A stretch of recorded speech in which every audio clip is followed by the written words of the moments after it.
The biggest mistake I made as an artist, I spent years chasing the dream of working on big productions, believing that the only way to grow as an artist was to go bigger, larger canvases, more ambitious projects, more complexity. I was wrong. And this one realization completely changed how I feel about the creative process now. Hello, I'm Tamás, and I just wanted to give you a little context about this whole painting small idea, like why I like to work on smaller projects, because it might be misleading. And in fact, it might just be a tactic to unlock your creativity. Let me explain. For many years, I worked with studios and agencies as a freelance digital illustrator and 3D artist. Later on, I also illustrated children books, which was another great experience. I really loved it. But despite all of this, something still felt off. I felt the need for a deeper artistic connection, something more tangible and more personal. Some years ago, I worked on highly technical, complex 3D animations, constantly refining workflows, improving rendering pipelines, and handling everything from early pre-production to final post-production. Figuring out how to make things faster, more efficient, and more realistic.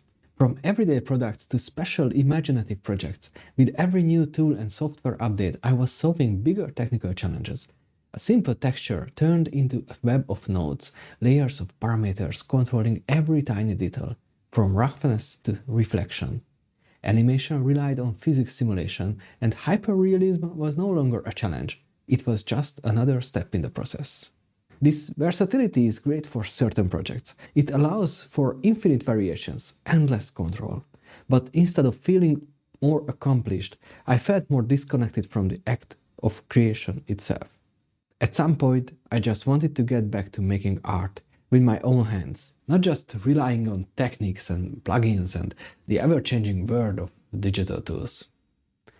I wanted something real. After I became a father, I also gained a new perspective on my whole career. Instead of obsessing over fine details, I became more interested in the first ideas and concepts, the story, the raw energy behind the creative process. I started sketching digitally, and as I always working on a digital tablet to retouch and composite the realistic images, it was there. But over time, I realized that it was great to emulate real brushes. I could actually use real materials too. These were my first true steps into traditional painting, and I quickly saw that I was learning much more about how color and light works. So I started experimenting. I explored further the characters and storytelling, and after the experiments, worked on this children book, combining digital and offline tools. Seeing my work in a tangible format, not just on screen, was eye-opening, a totally new experience. So I started building a wall laser system in our garage.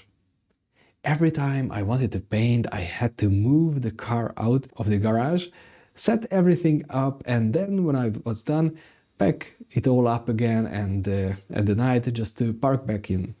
It wasn't easy, but I finally had a quiet space where I could create freely. Then winter came. So I got a brilliant idea. What if the boys shared a room for a while? My old office wasn't great for painting anyways, and this way I could finally have a real space to create. To my surprise, they actually loved the setup. Turns out it was more of an adventure for them than a sacrifice.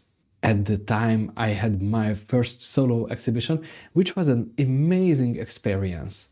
Seeing my artworks displayed side by side in a dedicated space instead of piling up in the garage was a completely different experience. Sharing my vision with others felt truly uplifting, knowing that each piece could resonate in ways beyond my control. I realized that even a simple study, something I painted just for fun, could hold meaning for someone else. something I had no control over. I discovered that my greatest joy isn't in the outcome, it's in the act of creating itself. In some months, the spring approached, and the space felt a bit limited. Also, after the exhibition, a longtime friend invited me to the mountains to see if I would find new inspiration there. It was truly inspiring to walk through the untouched landscape, breathing in the strong scent of pine trees, feeling the fresh mountain air and the solid ground beneath my feet. Just being there in the moment, fully connected to nature. And then there was the act of painting outside, not just translating what I saw onto the canvas, but responding to it in real time. The way the light changed every moment, the challenge of capturing something fleeting. I was already in love with plein painting, but at the end of the day, as I returned from the forest to the house, the energy stayed with me. It kept me moving. And that's when I realized something. Inspiration isn't just about what's in front of us. We can translate its energy when it's no longer there. We are more than just cameras capturing reality. We are storytellers, visionaries, and creators shaping how we see and experience the world. Coming from a realistic background, I began to embrace how my emotions could extend the artwork, allowing me to step beyond what was physically in front of me.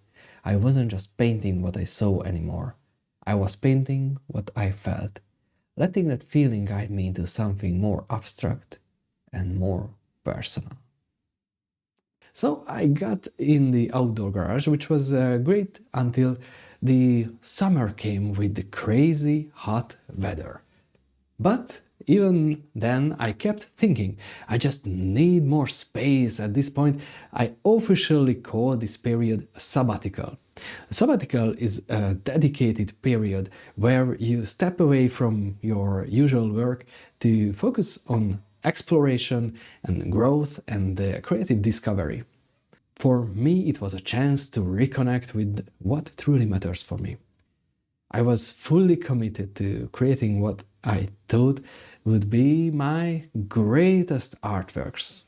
But looking back, I realized I was chasing an idea of greatness rather than simply creating from a place of joy and authenticity. I constantly moved and spent time with the environment around me instead of focusing on the creative process itself. But you know what?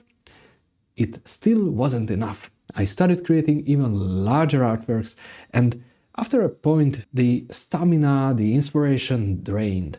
I wasn't paying attention to recharging. At the same time, I found myself constantly questioning the value of my art, wondering how it would sell, if it was good enough, or if it even mattered. Instead of enjoying the process, I got caught up in comparison, overanalyzing instead of just creating freely. The more I focused on these external pressures, the less joy I felt in my work, because meaning doesn't come from the size of the painting, it comes from the act of creating itself.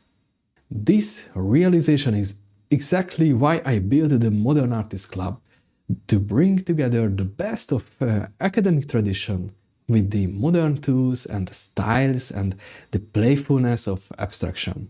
Because modern art doesn't have to be about taping a banana to a wall or displaying a toilet in a gallery. We need beauty. And what truly matters is what's around us, the world we experience, the moments we captured, and how we bring them to life through painting. It doesn't really matter if you live in the city or even in the mountains or near a lake or a river or in the forest or maybe in the desert where there's no plants, like even cactus could be an inspiring subject. What is more important is to look around and get inspired by the environment you are already living and can walk in and have your own inspiration. Inside the club, we explore how to refine skills, break the rules with purpose, and find freedom in our own artistic journey, without needing a huge studio, expensive materials, or unlimited time. If you've ever felt stuck between structure and freedom, between tradition and modern expression, this is for you. It's not about needing a massive studio, it's about learning how to see, explore, and create in a way that feels true to you. So if you've been waiting for the right time to start or to get unstuck, this is your invitation. See you inside. The link is in the description.